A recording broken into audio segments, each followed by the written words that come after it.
ನಮಸ್ಕಾರ ಸ್ನೇಹಿತರೆ, ನಮ್ಮ ನಂಬಿಕೆಗೆ ಸ್ವಾಗತ ಸುಸ್ವಾಗತ. ಸ್ನೇಹಿತರೆ, ಎಲ್ಲ ನನ್ನಿಂದಲೇ ಆಗಿತ್ತು. ನಾನಿಲ್ಲದೆ ಹೋಗಿದ್ರೆ ಆ ಕೆಲಸನೇ ಆಗ್ತಿರ್ಲಿಲ್ಲ. ನೀನು ಕೆಲಸ ಮಾಡೋಕೆ ಒಪ್ಕೊಳ್ತಿಲ್ಲ ಅನ್ನೋದಾದ್ರೆ ಜಸ್ಟ್ ನನ್ನ ಹೆಸರು ಹೇಳಿಬಿಡು, ಎಲ್ಲ ಈಸಿಯಾಗಿ ಆಗ್ಬಿಡುತ್ತೆ. That's my power. ಸ್ನೇಹಿತರೆ, ಹೀಗೆ ಕೆಲವರಿಂದ ಆಗಾಗ ಕೇಳಿಬರೋ ಆತ್ಮರತಿಯ ಡೈಲಾಗ್ಗಳು ಇವು. ಒಂದು ವೇಳೆ ಎಂಥದ್ದೇ ಸಮಸ್ಯೆ ಎದುರಾದರೂ ಮೇಹುನಾ ಎಂದು ತಲೆ ನೇವರಿಸೋ ಸಾಂತ್ವನದ ಶೈಲಿಯ ಪ್ರೇರಣಾದಾಯಕ ಡೈಲಾಗು ಇದಾಗಿರೋಲ್ಲ. ಈ ಡೈಲಾಗ್ಗಳು ಏನಿದ್ರು ಎಲ್ಲ ನನ್ನಿಂದಲೇ ಅನ್ನುವಂತಹ ಅಹಮಿಕೆಯ ಈಗೋಯಿಸ್ಟಿಕ್ ಸೆಲ್ಫ್ ಬೋಸ್ಟಿಂಗ್ ನಮೂನೆಯ ಸ್ವಯಂಮಾರತಿಯ ಸುತ್ತಲೂ ಗಿರಕಿ ಹೊಡೆಯುವಂತಹ ಡೈಲಾಗ್ಗಳು ಎಂಥವರಿಗಾದರೂ ಸುಲಭವಾಗಿ ಅರ್ಥವಾಗಿಬಿಡ್ತಾವೆ. ಹಾಗಾದ್ರೆ ಮನುಷ್ಯ ಅಂತನ್ನುವ ನೀರಿನ ಮೇಲಿನ ಗುಳ್ಳೆ ನಿಜಕ್ಕೂ ಅಷ್ಟೊಂದು ಪವರ್ಫುಲ್ಲ? ಇಂತಹ ಅನುಮಾನ ಕಾಡುವುದು ಸಹಜ. ಇವತ್ತಿನ ದಿನಮಾನಗಳಿಗೆ ಅನ್ವಯಿಸಿ ಹೇಳೋದಾದ್ರೆ, ನಾನು ಸಾಯೋದೇ ಇಲ್ಲ, ನಾನೇನಿದ್ದರೂ ಚಿರಂಜೀವಿ ಅನ್ನುವಷ್ಟರ ಮಟ್ಟಿಗೆ ಮರೆಯುವಂತಹ ಜಮಾನ ಇದು. ಟೆಂಡರ್ ಏಜು ಮತ್ತು ಟೀನೇಜ್ನಲ್ಲಿ ಇಂತಹದೊಂದು ಅಹಂಕಾರ ನೆತ್ತಿಯ ಮೇಲೆ ಹೆಡೆ ಎತ್ತಿ ಮೆರೆಯೋದು ಕಾಮನ್ ಆದರೂ, ಕೆಲವರಿಗೆ ವಯಸ್ಸು ಜಾರಿ ಹೋಗ್ತಿದ್ರು ತಲೆಯ ಮೇಲೇರಿದ ಆ ಅಹಮ್ಮು ಕೆಳಗಿಳಿಯೋ ಲಕ್ಷಣಗಳೇ ಕಾಣುವುದಿಲ್ಲ. ಇಂಥವ್ರನ್ನ ರೇನ್ಬೋ ಕ್ವಾಲಿಟಿಯ ಜನ ಅಂತ ಅನ್ಬಹುದು ನೋಡಿ. ಯಾಕೆ ಅಂತ ಕೇಳಿ, ನಾವೆಲ್ಲ ಸೈನ್ಸ್ನಲ್ಲಿ ಓದಿರೋ ಹಾಗೆ ಕಾಮನಬಿಲ್ಲಿನಲ್ಲಿ velvet, indigo, blue, green, yellow, orange ಮತ್ತು ರೆಡ್ ಕಲರ್ಗಳು ಇರ್ತವೆ. ಈ ಕಲರ್ಗಳನ್ನೆಲ್ಲ ಸೇರಿಸಿ ವಿಬ್ಗಯಾರ್ ಅಂತ ಕರಿತೀವಿ.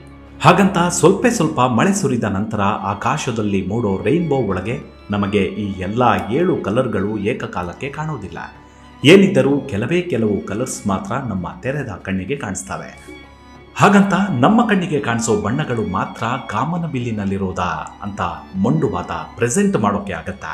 ಹಾಗೇನಾದ್ರೂ ವಾದಿಸಿದ್ದೇ ಆದ್ರೆ ನಮ್ಮಂತಹ ಮೂರ್ಖರು ಮತ್ತೊಬ್ಬರಿಲ್ಲ ಅನ್ನೋದನ್ನ ಪಬ್ಲಿಕ್ ಆಗಿ ಒಪ್ಪಿಕೊಂಡಂತಾಗತ್ತೆ.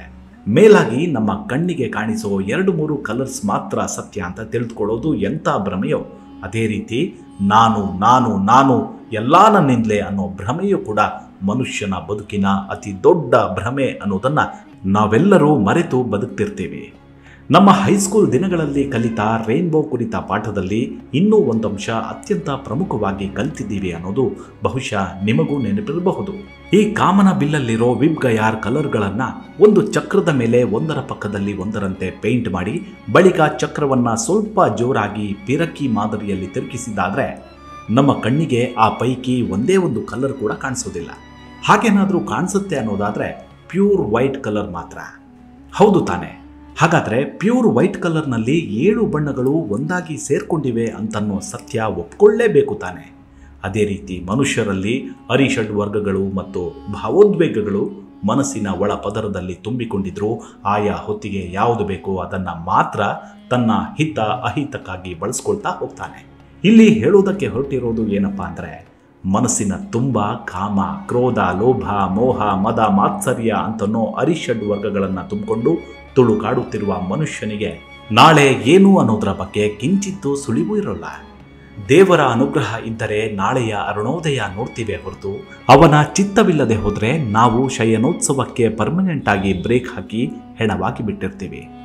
ಈ ಸತ್ಯದ ಅರಿವಾದಾಗಲೂ ನಾನು ಅನ್ನೋ ಅಹಮಿಕೆಯನ್ನ ದಾಟಿ ಸಿಂಪಲ್ ಆಗಿ ಬದುಕೋ ರೀತಿಯನ್ನ ನಮ್ಮಲ್ಲಿ ಬಹಳಷ್ಟು ಜನ ಕಲಿಯೋದೇ ಇಲ್ಲ. ಮಾತೆತ್ತಿದ್ರೆ ನನಗೇನ್ರಿ ದಂಡಿಯಾಗಿದೆ, ಯಾವುದಕ್ಕೂ ಕಡಿಮೆ ಇಲ್ಲ ಅಂತನ್ನುವ ಸಮೃದ್ಧಿಯನ್ನೇ ನೈಜ ಮತ್ತು ಶಾಶ್ವತ ಸತ್ಯ ಅಂತ ಮೈ ಮರೆತಿರ್ತೀವಿ. ಮನುಷ್ಯರಲ್ಲಿರೋ ಈ ಆತ್ಮರತಿಗೆ ಮಳೆ ಹೊಡೆದಂತೆ ಮಹಾನ್ ಫಿಲೋಸಫರ್ DVG ಅವರು ತಮ್ಮ ಕಗ್ಗದಲ್ಲಿ ತುಂಬಾನೇ ಸರಳವಾದ ಭಾಷೆಯಲ್ಲಿ ನಮ್ಮೊಳಗಿನ ಈಗೋ ತೀರಾ ಸಲೀಸಾಗಿ ಪಂಕ್ಚರ್ ಆಗೋ ಹಾಗೆ ಹೇಳಿದ್ದಾರೆ ನೋಡಿ. ಇಳೆಯಿಂದ ಮೊಳಕೆಯೊಗೆ ಒಂದು ತಮಟೆಗಳಿಲ್ಲ, ಫಲಮಾಗುವೊಂದು ತುತ್ತೂರಿ ದನಿಯಿಲ್ಲ, ಬೆಳಕೀವ ಸೂರ್ಯ ಚಂದ್ರರದೊಂದು ಸದ್ದಿಲ್ಲ, ಹೊಲಿ ನಿನ್ನ ತುಟಿಗಳನ್ನು ಮಂಕುತಿಮ್ಮ ಎಂದಿದ್ದಾರೆ. ನಿಜ ತಾನೆ? ಭೂಮಿಯ ಗರ್ಭವನ್ನ ಸೀಳಿ ಮೇಲೆ ಬರೋ ಬೀಜ ನೆಲದೊಡಲಿಗೆ ಬೀಳೋದಕ್ಕೂ ಮೊದಲು ನಮ್ಮ ಕಣ್ಣಿಗೆ ಆಫ್ಟರ್ ಆಲ್ ಒಂದು ಬೀಜ ಮಾತ್ರ ಆಗಿರುತ್ತೆ. ಅದೇ ಬೀಜವನ್ನ ನೆಲದೊಳಗೆ ಹಾಕಿ ಮೇಲೆ ಒಂದಷ್ಟು ಮಣ್ಣು ಎಳೆದಿದ್ದಾದ್ರೆ ಅದೇ ಆಫ್ಟರ್ ಆಲ್ ಬೀಜ ತನ್ನಷ್ಟಕ್ಕೆ ತಾನು ನೆಲವನ್ನ ಸೀಳಿಕೊಂಡು ಅಂಕುರಿಸಿ ಮೇಲೆದ್ದು ಬರುತ್ತೆ. ಹಾಗಂತ ಅದು ಮೇಲೆ ಬರುವಾಗ ನೋಡ್ರಿ ನಾನು ಹೆಂಗ್ ಮೇಲ್ ಬರ್ತಿದ್ದೀನಿ ಅಂತ ಡ್ರಮ್ ಬೀಟ್ ಮಾಡಿಕೊಂಡು ಬೀಗುತ್ತಾ? ಇಲ್ಲ ತಾನೆ? ಇನ್ನು ಅದೇ ಬೀಜ ಮೂಡಿ ಬಂದ ಸಸಿ ಗಿಡವಾಗಿ ಮರವಾಗಿ ತನ್ನೊಳಗೆ ಹೂ ಬಿಟ್ಟು ಕಾಯಿ ರೂಪಿಸಿ ಹಣ್ಣು ಮಾಡೋ ಹೊತ್ತಲ್ಲಿ ಜೋರಾಗಿ ತುತ್ತೂರಿ ಊದ್ಕೊಂಡು ಊರೆಲ್ಲ ಟಾಮ್ ಟಾಮ್ ಹೊಡೆಯುತ್ತಾ? ಆಬ್ಸಲ್ಯೂಟ್ಲಿ ನೋ ಅಲ್ವಾ? ಇನ್ನು ಪ್ರತಿದಿನ ನಸುಕಿನಲ್ಲಿ ಕಣ್ಣಿಟ್ಟು ಸಂಜೆ ಹೊತ್ತಿಗೆ ಗೂಡು ಸೇರೋ ಸೂರ್ಯದೇವನಾಗ್ಲಿ, ಸೂರ್ಯಾಸ್ತವನ್ನೇ ಕಾಯುತ್ತಾ ಅವನು ಮುಗುಳ್ನಗುತ್ತಿದ್ದಂತೆ ಆಕಾಶದಲ್ಲಿ ಮುಗುಳ್ನಗೆ ಚೆಲ್ಲುತ್ತಾ ಹೊರಬರೋ ಚಂದ್ರ ಯಾವತ್ತಾದ್ರೂ ಎದೆ ಬಡ್ಕೊತಾ see how we are shining ಅಂತ ಬೀಗಿದ್ದನ್ನ ಯಾವತ್ತಾದ್ರೂ ನೋಡಿದ್ದೇವಾ? ಯಾವತ್ತೂ ಇಲ್ಲ ತಾನೆ. ಇಷ್ಟೆಲ್ಲ ಪ್ರಾಪಂಚಿಕ ಸತ್ಯಗಳ ಬಗ್ಗೆ ಪ್ರಜ್ಞೆ ಇದ್ದಾಗಿಯೂ ನರಮನುಷ್ಯ ಮಾತ್ರ ಯಾಕೆ ಎಲ್ಲದಕ್ಕೂ ನಾನೇ ಕಾರಣೀಭೂತ ಅಂತ ಮೈ ಮರಿತಾನೆ ಗೊತ್ತಿಲ್ಲ. ಒಬ್ಬ ತತ್ವಜ್ಞಾನಿ ಹೇಳ್ತಾನೆ, ಈ ಜಗತ್ತಿನಲ್ಲಿ ನಿಜಕ್ಕೂ ಕೆಲಸಕ್ಕೆ ಬಾರದ ಜೀವಿ ಅಂತ ಯಾವುದಾದ್ರೂ ಇರೋದಾದ್ರೆ ಅದು ಮನುಷ್ಯ ಮಾತ್ರ ಅಂತ ವಾದಿಸ್ತಾನೆ. ಅದಕ್ಕೆ ಆತ ಕಾರಣವನ್ನು ಕೊಡ್ತಾನೆ. ಏಕ್ದಮ್ ಗಟ್ಟಿ ಹಾಲಿನಿಂದ ಮಾಡಿರೋ ಟೀ ಮಾತ್ರ ನನಗೆ ಇಷ್ಟ ಅಂತೀವಿ ನಮ್ಮ ಪೈಕಿ ಕೆಲವರು. ಸರಿ, ಹಾಗಿದ್ರೆ ಆ ಗಟ್ಟಿ ಹಾಲು ಕೊಡೋ ಹಸು ಇಲ್ಲದೆ ಹೋದರೆ ನಮ್ಮ ಟೀ ಹೇಗೆ ತಾನೇ ಗಟ್ಟಿಯಾಗಿ ಸ್ಟ್ರಾಂಗ್ ಆಗಿ ಇರೋದಕ್ಕೆ ಸಾಧ್ಯವಿದೆ ಹೇಳಿ ಅಲ್ವಾ? ಹಾಗಾದರೆ ಹಾಲಿಗಾಗಿ ನಾವು ಆಶ್ರಯಿಸಬೇಕಾದದ್ದು ಅದೇ ಅಮಾಯಕ ನಿರುಪದ್ರವಿ ಹಸುವನ್ನು ತಾನೆ.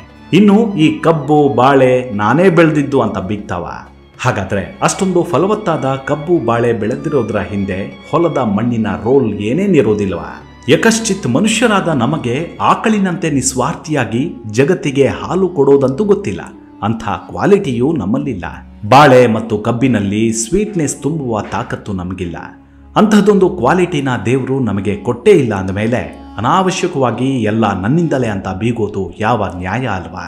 ಈ ಕಾರಣಕ್ಕಾಗಿಯೇ ಅದ್ಯಾರೋ ಪುಣ್ಯಾತ್ಮ ತತ್ವಜ್ಞಾನಿ ಮನುಷ್ಯನನ್ನ ನಾಲಾಯಕ್ ಅಂತನ್ನೋ ಹಾರ್ಶ್ ವರ್ಡ್ ಬಳಸಿದ್ದಾನೆ. ಕೆಲಸಕ್ಕೆ ಬಾರದ ಜೀವಿ ಅಂತ ಸಿಂಪಲ್ ಆಗಿ ತಿವಿತಾನೆ ನೋಡಿ. ಈ ಮಾತಿಗೆ ಒಪ್ಪುವಂತ ಕಗ್ಗದಲ್ಲಿ ಹಿರಿಯರಾದ ಡಿವಿಜಿಯವರು ಹೀಗೆ ಹೇಳ್ತಾರೆ, ಒಂದಗಳು ಹೆಚ್ಚಿರದು ಒಂದಗಳು ಕೊರೆ ಇರದು, ತಿಂದು ನಿನ್ನನ್ನ ಋಣ ತೀರುತ್ತಲೆ ಪಯಣ, ಹಿಂದಾಗದೊಂದು ಕ್ಷಣ ಮುಂದಕ್ಕುಂ ಕಾದಿರದು, ಸಂದ ಲೆಕ್ಕವದೆಲ್ಲ ಮಂಕುತಿಮ್ಮ ಎನ್ನುತ್ತಾರೆ. ಅಂದರೆ ಮನುಷ್ಯನಲ್ಲಿ ಜಗತ್ತಿನ ಸುಖ ಭೋಗಿಸುವಷ್ಟು ಎಷ್ಟೇ ವಾಂಛೆಗಳು ಇದ್ದಾಗಿಯೂ ಅವನು ಎಷ್ಟಾದರೂ ನೀರಿನ ಮೇಲಿನ ಗುಳ್ಳೆ ಅನ್ನೋದಂತೂ ಪರಮಸತ್ಯ. ಈ ಜಗತ್ತಿನೊಂದಿಗೆ ನಮ್ಮ ಋಣ ತೀರ್ತಿದ್ದಂತೆ ಇಲ್ಲಿಂದ ನಿರ್ಗಮಿಸೋದು ತಪ್ಪಿದ್ದಲ್ಲ. ಭೂಮಿಯ ಮೇಲಿನ ನಮ್ಮ ಲೆಕ್ಕ ಚುಕ್ತ ಆಗಿದೆ ಅನ್ನೋದು ಕನ್ಫರ್ಮ್ ಆಗ್ತಿದ್ದಂತೆಯೇ ಒಂದೇ ಒಂದು ಕ್ಷಣವೂ ತಡವಾಗದಂತೆ ಪಂಚಭೂತಗಳಲ್ಲಿ ಲಯವಾಗೋದನ್ನ ಯಾರಿಂದಲೂ ತಡೆಯೋದಕ್ಕಾಗಲ್ಲ. ಹಾಗಂತ ತೀರಾ ಪೆಸಿಮಿಸ್ಟಿಕ್ ಆಗಿ ಬದುಕಬೇಕು ಅಂತನ್ನೋದು ಈ ಮಾತಿನ ಅರ್ಥವಲ್ಲ. ಹೇಳೋದೇನೆಂದ್ರೆ, ಇಷ್ಟು ದಿನ ಈಗೋಯಿಸಂ ಕೊರಳಿಗೆ ನೇತು ಹಾಕೊಳ್ಳದೆ ಮುಂಜಾನೆ ಹೊತ್ತಿಗೆ ಅರಳಿ ನಿಲ್ಲೋ ಮಲ್ಲಿಗೆಯಂತೆ ಮೊದಲ ಮಳೆಗೆ ಮೈದೆರೆದು ನಿಂತು ಸಂಭ್ರಮಿಸೋ ಗಿಡ ಮರಗಳ ಹಾಗೆ ತೀರಾ ಸಹಜವಾಗಿ ಬದುಕುವುದನ್ನು ರೂಢಿಸಿಕೊಂಡ್ರೆ ನಮ್ಮ ಬದುಕು ಇನ್ನೂ ಸೊಗಸಾಗಿರುತ್ತೆ. ಅದನ್ನು ಬಿಟ್ಟು ಜಗದ ನಿಯಮಗಳಿಗೆ ವಿರುದ್ಧವಾಗಿ ನಾನು ಚಿರಂಜೀವಿ, ನಾನು ಶಾಶ್ವತ, ನಾನು ಅನಂತ ಅನ್ಕೊಳ್ತಾ ಬದುಕೋದಾದರೆ ಅಂತಹ ಮನಸ್ಥಿತಿಯ ಬದುಕು ತಕ್ಷಣಕ್ಕೆ ಸುಖ ನೆಮ್ಮದಿ ಕೊಟ್ಟಂತೆ ಕಂಡು ಬಂದರೂ ಸುತ್ತಲೂ ಇರೋರನ್ನ ಕಳೆದುಕೊಳ್ತಾ ಹೋಗ್ಬೇಕಾಗತ್ತೆ.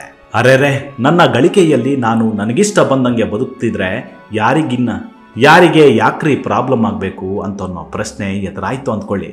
ಫೈನ್, ನನ್ನ ಲೈಫು ನನ್ನಿಷ್ಟ ಅನ್ನೋ ಮಾತೇನೋ ಸರಿ, ಆದರೆ ನಮ್ಮ ಲೈಫು ಬ್ಯೂಟಿಫುಲ್ ಆಗಿ ಇರೋದಕ್ಕೆ ನಿಸರ್ಗದೊಳಗಿನ ಎಷ್ಟೆಲ್ಲ ಜೀವ ಜಂತುಗಳು ಅದಕ್ಕೆ ಸಪೋರ್ಟ್ ನೀಡ್ತವೆ ಅನ್ನೋದರ ಪ್ರಜ್ಞೆಯು ನಮ್ಮೊಳಗಿರಬೇಕಾಗತ್ತೆ.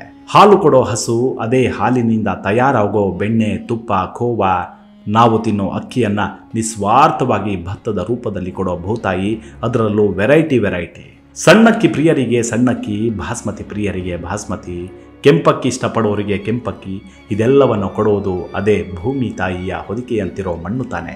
ಹಾಗೆ ನೋಡಿದರೆ ನಿನ್ನ ಹತ್ರ ಏನಿದೆ ಮಣ್ಣು, ನಿನ್ನ ಬಾಯಲ್ಲಿ ಮಣ್ಣಾಕ ಅಂತೆಲ್ಲ ದೂಷಣೆ ಮತ್ತು ಬೈಗುಳದ ಸಪೋರ್ಟಿಗೆ ಬಳಸೋ ಮಣ್ಣು ನಿಜಾರ್ಥದಲ್ಲಿ ಎಷ್ಟೊಂದು ಸೂಪರ್ ಕ್ವಾಲಿಟಿ ಹಾಗೂ ಸೂಪರ್ ಕ್ಯಾರೆಕ್ಟರನ್ನು ತನ್ನೊಳಗೆ ಇಟ್ಕೊಂಡಿದ್ದೆ ನೋಡಿ. ಆದರೂ ನಮ್ಮ ಅವಶ್ಯಕತೆಗೆ ತಕ್ಕಂತೆ ಅದನ್ನು ಯುಟಿಲೈಸ್ ಮಾಡ್ತಿದ್ದೀವಿ ಅನ್ನೋದು ಎಂಥ ವಿಪರ್ಯಾಸ ಅಲ್ವಾ? ಹಾಗೆ ನೋಡಿದರೆ ಈ ನಿಸರ್ಗವನ್ನಾಗಲಿ ಅದರ ಭಾಗವಾಗಿರುವ ಪಂಚಭೂತಗಳನ್ನಾಗಲಿ ಅವಮಾನ ಮಾಡೋ ರೈಟ್ಸ್ ನಮಗೆ ಯಾರಿಗೂ ಇಲ್ಲವೇ ಇಲ್ಲ. ಯಾಕಂದರೆ ಮನುಷ್ಯ ಕೂಡ ನಿಸರ್ಗದ ಒಂದು ಬೈ ಪ್ರಾಡಕ್ಟ್ ಅಷ್ಟೇ ಹೊರತು ಅವನೇ ಸುಪ್ರೀಂ ಅಲ್ಲ. ಈ ಜಗತ್ತಿನ ಸುಪ್ರೀಂ ಅನ್ನೋದೇನಿದ್ರೂ ಕಣ್ಣಿಗೆ ಕಾಣದಂತೆ ಜಗತ್ತನ್ನೇ ಪರಿಯುತ್ತಿರುವ ಆ ಭಗವಂತ ಮಾತ್ರ.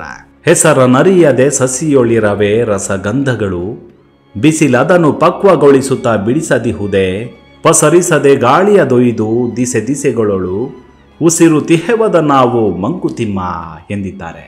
ಹೌದು ತಾನೆ. ತಮ್ಮ ಹೆಸರೇನು ಅನ್ನೋದು ಕೂಡ ಗೊತ್ತಿರದ ಸಸಿಗಳಲ್ಲಿ ರಸಗಂಧಗಳು ತುಂಬಿ ತುಳುಕ್ತಾ ಇರುತ್ತವೆ. ಆ ಸಸಿಯಲ್ಲಿ ಹಣ್ಣು ಸಿದ್ಧವಾಗ್ತಿದ್ದಂತೆ ಆ ಹಣ್ಣಿನ ಬಗ್ಗೆ ಜಗತ್ತಿಗೆ ಮಾಹಿತಿ ನೀಡೋ ಕೆಲಸವನ್ನ ಬಿಸಿಲು ಮೌನವಾಗಿ ಮಾಡುತ್ತೆ. ಇನ್ನು ಆ ಹಣ್ಣಿನ ಪರಿಮಳವನ್ನ ತನ್ನ ಒಡಲಲ್ಲಿ ತುಂಬಿಕೊಂಡು ಜಗತ್ತಿನ ತುಂಬ ಹರಡೋ ಗಾಳಿಗೆ ಇಲ್ಲದ ಆತ್ಮರತಿ ನಮ್ಮೊಳಗೆ ಮಾತ್ರ ಅದ್ಯಾಕೆ ಹೀಗೆ ಸದ್ದು ಮಾಡ್ತಿದೆಯೋ ಗೊತ್ತಿಲ್ಲ. ಇಷ್ಟೆಲ್ಲ ಕ್ಷುದ್ರ ಗುಣಗಳಿದ್ದಾಗಿಯೂ ದೈವ ಸ್ವರೂಪಿ ನಿಸರ್ಗ ನಮ್ಮನ್ನ ಇನ್ನೂ ಸೇಫ್ ಆಗಿ ಪಡೆಯುತ್ತಿದೆಯಲ್ಲ.